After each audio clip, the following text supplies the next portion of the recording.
کمیته ولایت‌های فوق‌العاده تاجیکستان صبح 21 فوریه سال 2023 خبر داد که طی یک شبانه روز گذشته در جمهوری چند حالت نوی فروریزی ترمه‌ها، سیل و سنگریز ثبت شده است.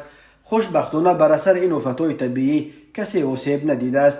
از جمله صبح 20 فوریه ساعت 2:20 در کیلومتر 20 راه خوروغ اشکاشم در حدود موضع پیشپرینی جماعت به نام شعبازوف ناحیه شغنان ولایت مختار کوهستان بدخشان بر اثر سنگریز راه بسته شد. برای رفع عاقبت‌های آفت طبیعی تکنیک مخصوص وزارت نقلیات جلب گردیده ساعت 13:15 راه تازه کرده شده حرکت نقلیات از سر گرفته شد.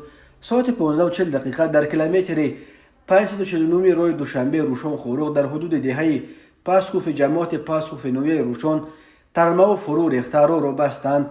راه را ساعت 16:20 تازه کرده به حرکت نقلیات از نو اجازه دادند. ساعت 16:40 در راه خوروغ روشخلا در حدود دهه شکوش ناحیه روشخلا در نتیجه فرو ریختن دو سیل راه موقتا بسته شد.